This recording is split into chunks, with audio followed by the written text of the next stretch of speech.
Oi.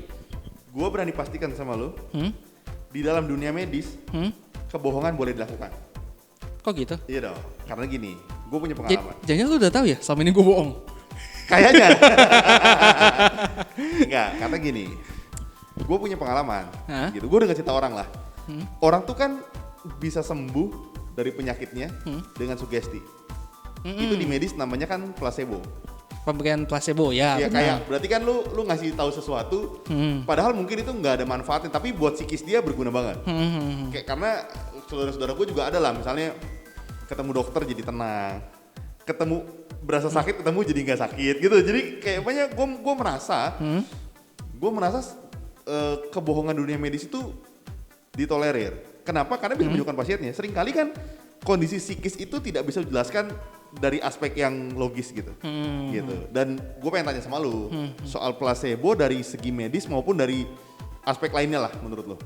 Oke, aspek lain tuh apa ya? Gue bingung sebenarnya. Iya benar juga. Nanti kita coba ngomong dulu aja.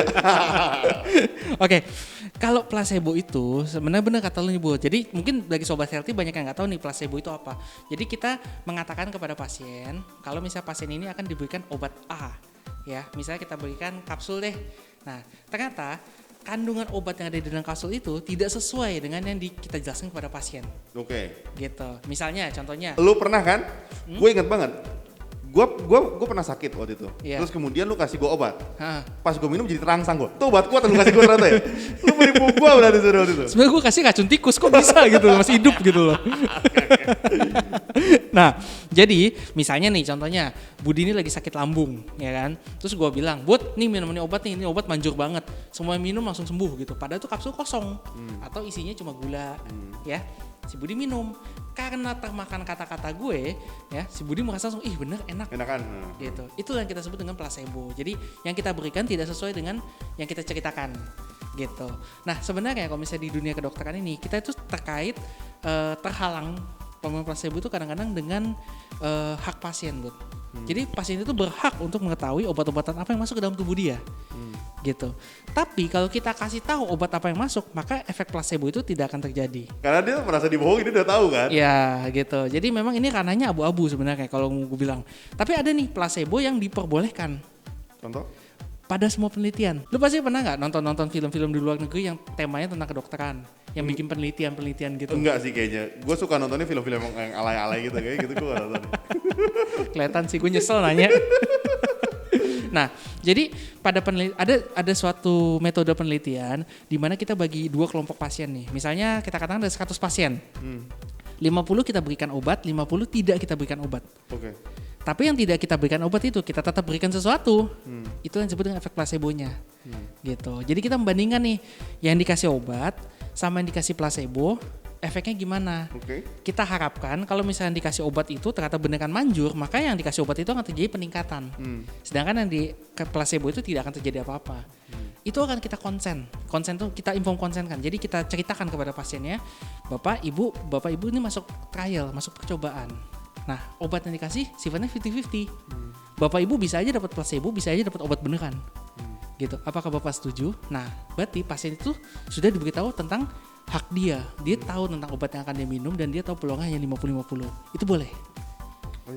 Gitu. Nah, kalau misalnya di ranah yang lain, yang gue bilang ini abu-abu. Karena placebo itu sebenarnya hanya efektif untuk untuk penyakit psikosomatis, Bud. Penyakit psikis yang menyebabkan keluhan pada tubuh somatis. Psikosomatis. Nah, seperti contohnya yang lu bilang nih, kalau misalnya pasien kasarnya nggak enak badan nih, terus ngeliat dokternya yang dia suka ditangani sama dokter yang dia merasa lebih enak sembuh padahal obatnya belum diminum. Nah itu seperti itu psikosomatisnya. Dokter yang tahu kalau misal pasien ini memang masalahnya adalah psikosomatis, terkadang bisa memberikan placebo kepada pasiennya. Tapi biasanya kita akan informasikan kepada keluarga dekatnya. Gitu. In case jadi kalau misalnya terjadi sesuatu, keluarga itu sudah paham, sudah tahu kalau misalnya pasien ini sebenarnya kita berikannya placebo. I see, ya. Soalnya kan gini ya, pasti dokter juga punya pertimbangan. Jangan sampai yang kita berikan tuh berlebihan buat dia, padahal dia nggak perlu sebetulnya. Dia nggak perlu obat nih, tapi dia merasa dia perlu obat gitu kan. Iya, jadi bukannya kita akhirnya nurutin pasiennya gitu, karena itu kan berbahaya juga gitu. Pernah in case-nya satu kasus nih pasien gue tuh mengeluh katanya nggak bisa tidur.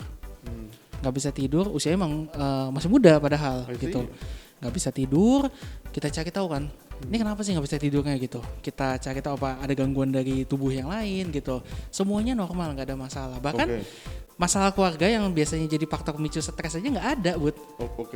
Gitu, jadi ini penyebabnya itu masih belum bisa kita ketahui sampai sekarang. Awalnya kita berikan obat tidur. Terus kita berikan obat tidur, tapi nggak bisa dong pasiennya ketergantungan obat tidur di usia muda seperti itu kan. Nah, akhirnya kita coba mulai tapering. Tapering itu maksudnya obatnya itu kita berikan dosisnya diturunkan. Nah, dosisnya diturunkan ternyata masih efektif pada pasiennya. Dia tetap bisa tidur? Masih bisa tidur seperti biasa gitu. Nah, pada saat itulah gue mulai coba dengan placebo, tapi dengan memberitahukan kepada keluarga. Waktu itu istrinya. I see. Gitu. Ini bapak sepertinya punya masalah pikiran. Jadi kita berikan obatnya itu tapi pil kosong dan ternyata sampai sekarang nggak masalah untuk tidur. Sampai sekarang dia masih nggak tahu itu ternyata pil kosong. Nggak tahu. Tapi kalau dia nggak minum obatnya dia nggak bisa tidur, Bud. Istrinya cerita kayak gitu ke gue. Gitu. Iya. Enggak. Pertanyaan gue, pil kosong itu tetap lu cas uang. Berarti lu menipu kan namanya kan? Wah nggak bener nih. Ini nggak bener nih. Wah nggak bener nih. Gue baru tahu ternyata nih. Pasien yang denger coba cari dokter ini nih. Ini gawat juga nih kayaknya. Gue nggak menyangka itu pertanyaan keluar. Enggak, ngomong soal placebo menarik karena kan ada teman dia punya oma berarti udah tua kan. Nah kan udah agak pikun-pikun gitu. Nah kan dia ada obat rutin. Terus suatu kali dia udah minum obat. Terus dia nanya lagi, mana obatnya saya minum obat? Padahal dikasih tau udah, tapi dia ngambek dia minum obat. Akhirnya dibukalah itu kapsulnya, dibuang isinya dikasih kapsul kosong. Dia jadi tenang gitu. Kadang-kadang kan. Oh jadi maksudnya pikun ya gitu Bud iya, maksudnya ya? Oh dia merasa dia belum minum obat nih gitu. Akhirnya dia marah-marah, ya udah dikasih obat kosong, dia merasa tenang kan, merasa udah minum obat gitu. Kadang-kadang kan orang suka gitu ya, maksudnya kita tuh sering kali, gue nggak tahu ya Yan, psikosomatis itu di kedokteran diakui ya, maksudnya memang ada, itu normal gitu. Ada. Itu kondisi normal. Nggak normal, namanya juga penyakit. Iya, tapi maksudnya dialami oleh kita manusia tuh relatif ada yang ngalamin itu ya. Ada. Jadi biasanya kalau pada semua penyakit nih, kita udah cari tahu nih penyebabnya. Paling banyak ya kalau kasus yang gue temuin itu adalah sakit lambung, Bud. Sakit lambung. Merasa sakit lambung gitu. Jadi merasa kayak rasa mual, perih, nggak enak perutnya. Padahal pola makan bagus, usia muda. Terus habis itu sudah dilakukan pemeriksaan diagnostik yang lain. Jadi sudah dilakukan gastroskopi, kolonoskopi, itulah Bud. Maksudnya tahu kan yang masuk selang ke mulut itu. Atas bawah itu udah dicolok gitu. Dan hasilnya nggak apa-apa? Bagus, normal, nggak ada masalah gitu. Terus habis itu sampai kita tarik kesimpulan kemungkinan besar yaitu adalah psikosomatis itu dari beban pikiran. Dan itu memang kadang-kadang kita agak sulit ya kalau misalnya untuk menangani masalah itu. Tergantung dari seberapa keras orangnya juga gitu. Kalau dia sudah mulai bisa menerima kalau ternyata memang mungkin dari faktor pikirannya yang menyebabkan dia psikosomatis, itu treatment akan lebih gampang. Tapi kalau dia sendiri masih denial, ya kita mau berikan pengobatan apapun nggak akan efektif. Termasuk placebo ya gitu. Iya. Menarik juga ya, apalagi di era COVID gini banyak orang yang merasa sakit kan, karena penyakitnya tidak kedeteksi. Jadi misalnya ngerasa batuk dikit, padahal dia makan gorengan, dia jadi panik gitu kan. Nah ya itu juga salah satu tuh, jadi kan panik kan. Jadi panik kan, dia merasa waduh, jadi nggak tenang gitu. Ya karena keluarga terdekat gue juga ada, maksudnya sangat-sangat panik gitu. Gitu. Gue nggak bilang penyakit ini nggak berbahaya, tapi gue bilang bahwa kadang-kadang kepanikan kita bikin kita imun kita menurun gitu.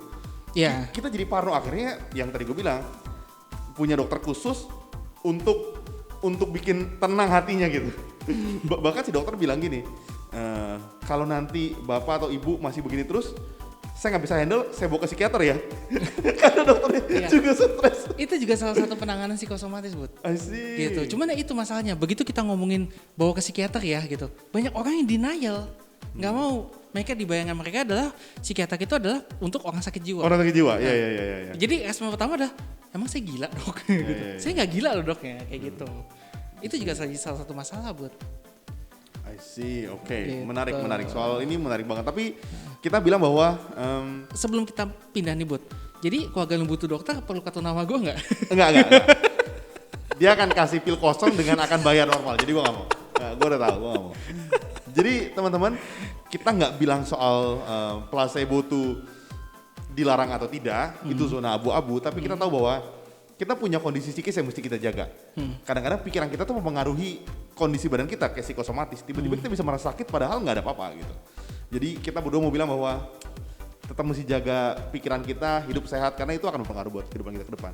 Betul sekali gitu. Jadi kehidupan kesehatan kita tuh bukan cuma kesehatan raga aja, jasmani, tapi juga kesehatan rohani dan juga kepala kita nih, jiwa. Betul. Gitu.